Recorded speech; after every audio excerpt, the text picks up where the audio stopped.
Exercise 2-2B. Questions 1 through 4. Listen to part of a discussion in an anthropology class. The men of the Northwoods Tribes were the hunters. The hunting season began in the fall and continued until midwinter.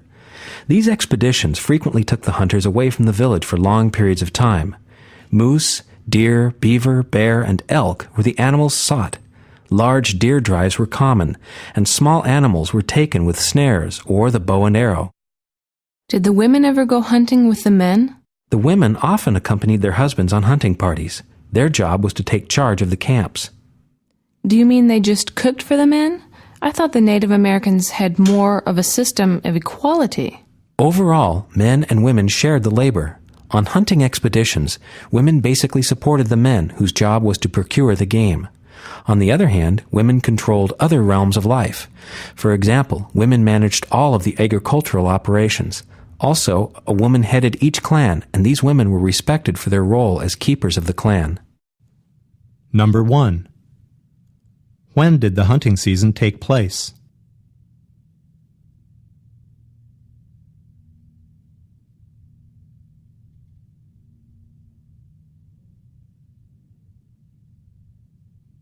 Number 2. What animals did the Northwoods Tribes hunt?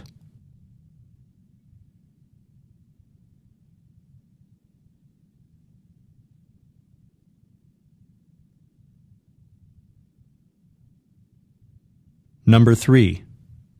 According to the man, how did women participate in hunting?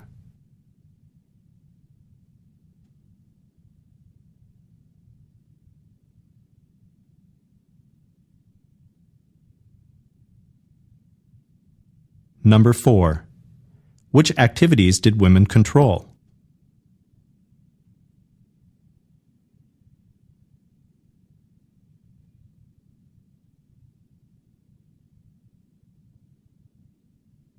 Questions 5 through 7.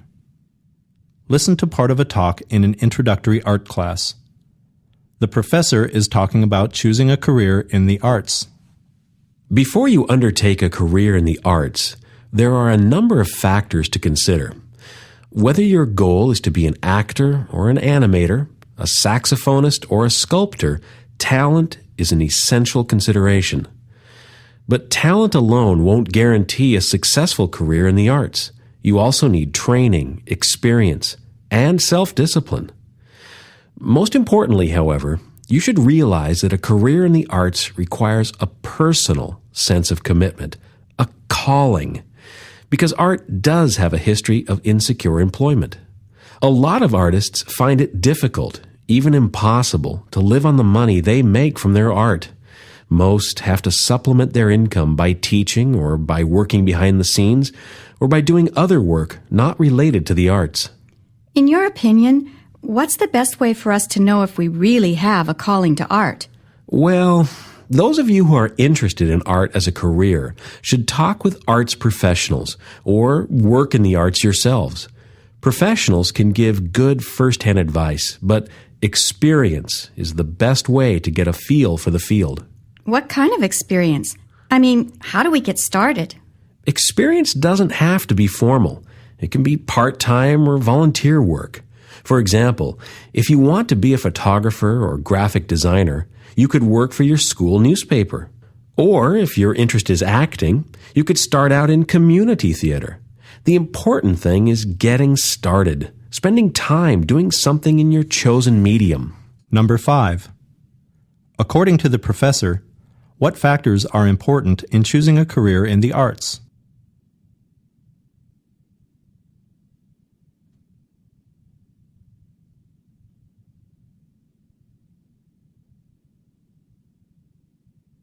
Number 6. According to the professor, why does a career in the arts require a special calling?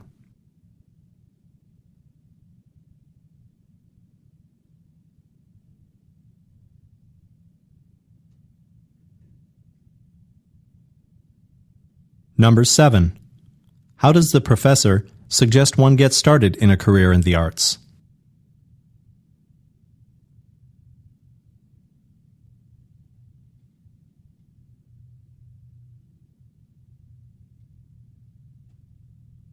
questions 8 through 10. Listen to a discussion in a speech communications class. For your speaking assignment, you will want to follow a logical series of steps in preparing for your speech. The first step, of course, is to realize the importance of the speech to you. But isn't that always the same in this class? After all, you give us an assignment and we want to get a good grade for it. Yes, that's true, but the grade isn't the only thing that's important. Yeah, Paul, think of us, your listeners. We want you to believe in what you're saying. Next, of course, you select your subject. Then decide on your purpose. Do you simply want to inform us about your subject, or do you want to influence us in some way? Write down a statement of exactly what you wish to accomplish in the speech. This is the first step in organizing your thoughts. Is entertainment a purpose? It could be, yes. Your purpose could be to make your audience laugh. I expect you to be really funny, Paul. After you decide on your purpose and organize your ideas, you are ready to develop your ideas interestingly and soundly. Why don't you all just take a few minutes to start brainstorming? Jot down ideas that come to mind, things that matter to you, things you feel strongly about. Number 8. According to the instructor, what is the first step in preparing a speech?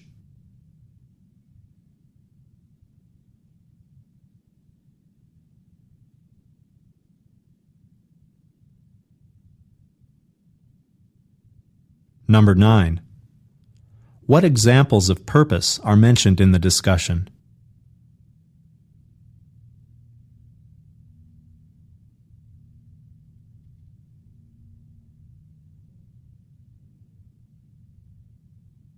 Number 10.